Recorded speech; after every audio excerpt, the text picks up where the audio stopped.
Fala pessoal, tudo bem com vocês? Aqui é o Jonathan falando e o vídeo de hoje é sobre a 17ª rodada do Brasileirão. Essa rodada um pouco mais longa que se estendeu, começou ali no sábado e terminou hoje nessa quarta-feira. Estou gravando um vídeo aqui logo após a vitória do Botafogo sobre o Palmeiras por 1-0. Então bora lá falar sobre esses vencedores e perdedores. Pela rodada ter tido só apenas 8 jogos, eu decidi fazer um pouco diferente. Geralmente eu falo de 5 destaques positivos e negativos. Dessa vez não, dessa vez eu só vou citar 4, até por ter tido apenas 8 jogos. A rodada teve jogos sábado, terça, quarta-feira também. Então bora lá. Então eu já peço você deixar o seu like, se inscrever no canal se ainda não for inscrito e dar aquela força divulgando esse vídeo, né, para ajudar. Bora começar com a parte boa, começar com os vencedores. É óbvio, não tem como não ser o primeiro, o Botafogo, no duelo de líderes, no confronto direto pela liderança contra o Palmeiras. Newton Santos lotado, uma grande festa antes, durante e após o jogo da torcida botafoguense. E uma vitória 1-0, um jogaço, um ótimo jogo. Putz, quem diria, né? Se dá uma semana de treino para dois times bem treinados, com bons jogadores, sai um ótimo jogo. Quem diria, né? Putz, quem diria? É uma pena que isso acontece tão pouco dentro do Brasileirão, que o produto é tão mal valorizado por quem organiza ele. Mas foi um ótimo jogo, digno das duas equipes são a liderança. Muitas chances de ambos os lados. Eu acho que o Botafogo melhor, né? Um time, muita transição, muita velocidade. Tem bons jogadores no meio à frente, Júnior Santos, Luiz Henrique fez um ótimo jogo. Tiquinho Soares voltando a marcar, importante, importante para esse Botafogo, o Tiquinho Soares voltar a ter um pouco daquele desempenho que ele teve na arrancada do ano passado. Então, o Savarino muito bem. Nossa, esse é um jogador que eu queria muito no Corinthians, que puto, o Corinthians não tem sequer ido atrás dele. Não sei se contrataria, mas era um cara que cabia dentro da realidade do Corinthians na época, no começo do ano. É um jogador muito útil dentro do cenário do futebol brasileiro.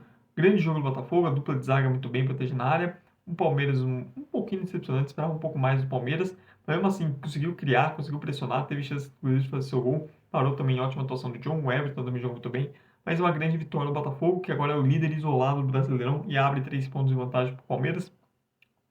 A diferença do Botafogo em relação ao Palmeiras e Flamengo, confronto direto. O Botafogo, nesse primeiro turno, venceu o Flamengo no Maracanã e agora vence o Palmeiras no Newton Santos. Ou seja, essa é a diferença. É isso que vem tornando o Botafogo líder nesse campeonato tão equilibrado entre os três. As vitórias no confronto direto fazendo uma grande diferença. Quem também é um grande vencedor dessa rodada? O Cuiabá. O Cuiabá, pegar as últimas duas rodadas do Cuiabá, enfrentou Flamengo fora, aí teve um jogo adiado com o Juventude, e agora enfrentou Bahia fora, duas equipes do G4, do topo da tabela, e o Cuiabá fez 4 de 6 pontos. Segurou um empate no Maracanã contra o Flamengo, e agora venceu por 2-1 Bahia na Fonte Nova. Que vitória enorme do Cuiabá, 3 pontos sensacionais, até pelo desenrolar da rodada, é, tiveram um peso ainda maior nessa vitória do Cuiabá. E que ótimo trabalho do Petit vem fazendo, né? O português deu uma reanimada no time, começou muito mal, estava num mau momento e tudo mais, mas desde que ele assumiu, o time melhorou demais, cresceu muito, conseguiu tirar a zona de rebaixamento, vem conseguindo bons resultados, sendo muito mais competitivo. Vamos ver como vai ser essa evolução do trabalho, mas foi um resultado bem gigante da equipe do Mato Grosso. Outro grande vencedor, esse aqui. Esse aqui venceu na rodada. Cara, desde que eu comecei a gravar esse quadro, é que eu não consigo gravar sempre toda rodada, porque são de, às vezes, de agenda, rotina, nem sempre dá. Mas eu acho que eu nunca gravei nenhum vídeo do Corinthians como vencedor. Eu não lembro se eu fiz vencedores e perdedores da rodada após a vitória contra o Fluminense. Mas, cara, que alegria, você não sabe a minha alegria de poder, quando citar o Corinthians aqui, não falar dos perdedores, porque geralmente eu cito nisso, né? Um time que decepcionou, etc. Dessa vez não, venceu. é, Aqui eu tô até com a camisa.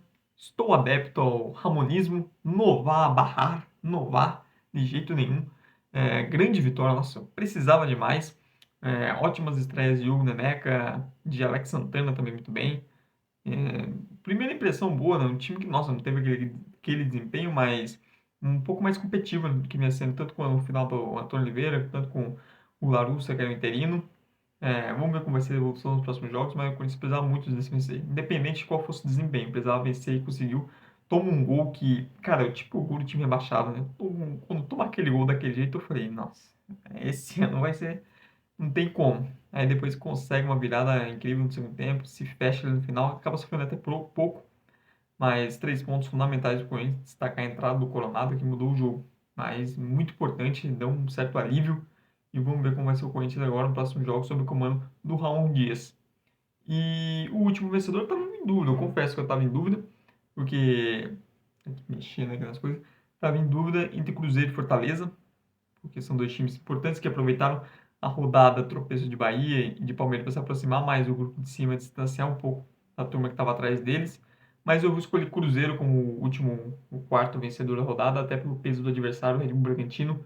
Vitória muito importante caso da Independência, 2-1. Red Bull Bragantino, time encardido. Se vencesse o Cruzeiro, diminuiria a diferença de ambos para um ponto, ou seja, você também distancia de um possível adversário direto ali naquela faixa de tabela. E que jogador é o Matheus Pereira? Nossa, lembro quando ele era especulado no Corinthians, eu ficava animado com a contratação dele, por tudo que eu já tinha visto ele jogar na Premier League e tal. E que sorte do torcedor cruzeirense ter um jogador desse nível dentro do seu time. O Cruzeiro, do Fernando do Seabra, um grande trabalho, um dos melhores treinadores do Brasileirão até aqui, e que tem potencial para crescer ainda mais conforme os reforços forem entrando dentro dessa equipe. E agora, parte 1, os perdedores, né? A gente tem 4 vencedores, a gente também tem 4 perdedores, iniciando pelo Palmeiras. Um confronto direto, né? É meio óbvio que um dos dois, quem perdesse, sairia como perdedor. Né? Palmeiras acaba sendo o perdedor deste duelo. Pelo Botafogo abrir 3 pontos.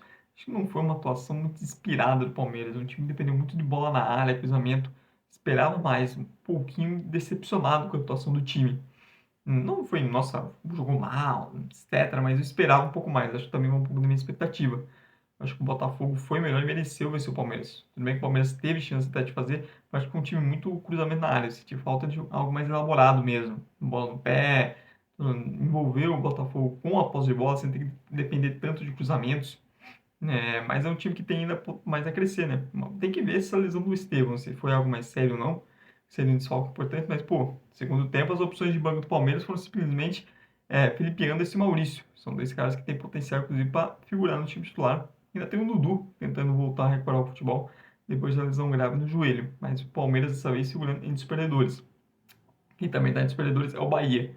Porque, cara, era um jogo para vencer. Se você quer estar ali naquela faixa de tabela, por mais que eu acho que a cobrança do Bahia não deveria ser brigar com o G4 logo de cara, mas se você já está ali, você tem que vencer esse jogo. Todo respeito ao Cuiabá, mas você tem que vencer o Cuiabá que está brigando com o rebaixamento em casa. Esse jogo é obrigação.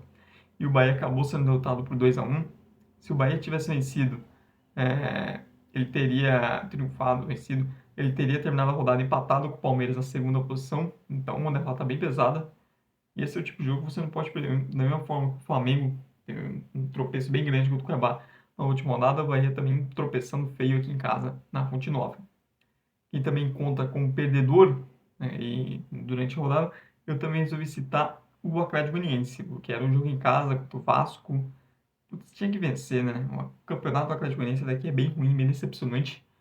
Esperava mais, esperava que conseguisse competir um pouco mais dos que subiram. É o pior time até aqui dos 4 que subiram. A gente vê Juventude e Criciúma fazendo um bom papel acima do esperado. Tem que ver agora como vai ser a Juventude sem o Roger Machado, a entrada do G Ventura. Eu acho que tem condições de se manter competitivo. O Vitória, entre altos e baixos, ok. Tem alguns bens baixos e outros um pouco melhores, mas ainda está fora do zona de rebaixamento, ali na boca. Mas o Atlético Goianiense, um nível bem decepcionante, merecia ter perdido mesmo para o Vasco. Não consegue ser tão competitivo, mesmo com a troca de técnicos, o time não consegue ir para frente. Contratou o Campbell, que se jogar o que jogou nos últimos anos, não vai ajudar em nada, mas é um time que, cara, tá com carinho de rebaixamento, vai precisar de uma mudança profunda. Então, não só de jogadores, mas de espírito, questão tática também. Vamos ver se o Wagner Mancini consegue fazer esse time reagir. E o último perdedor é o Vitória, né? Tava pensando também em qual seria esse último, eu tava sem tanta certeza de citar um quarto.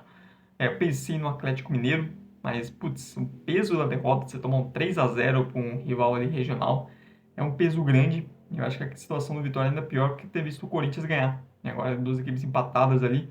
Acho que se o Corinthians tivesse perdido, eu não teria colocado Vitória, mas depois do Corinthians ter perdido, colocar uma pressão em cima do Vitória, a equipe tá tomando um 3-0, assim, esperava um pouco mais de competitividade. Acho que é um golpe duro demais e a semana do Vitória foi complicada, a questão do extracampo também, afastamento do Dudu, etc. Um momento complicado. Vamos ver como o Carpini vai conseguir contornar essa pequena crise, né? Que começou com questões fora de campo, afastamento de jogadores, e que, pelo visto, influenciou negativamente dentro também. E vamos ver como vai ser os próximos jogos do rubro-negro baiano, porque esse foi um golpe bem duro, um 3-0 bem tomado do Fortaleza. Mas é isso, pessoal. Esses foram os vencedores e perdedores dessa rodada do Brasileirão. Então, eu peço para você deixar nos comentários se você concorda, discorda, que você acha que algum time deveria ter se citado ou não. Espaço livre para você comentar por aqui. E não se esqueça também de dar o like no vídeo, se inscrever no canal se ainda não for inscrito e dar aquela força divulgando esse e os outros conteúdos do canal. Muito obrigado por você que viu até o final. Tchau, tchau e até a próxima. E Nová Bahar. É assim que eu termino esse vídeo aqui.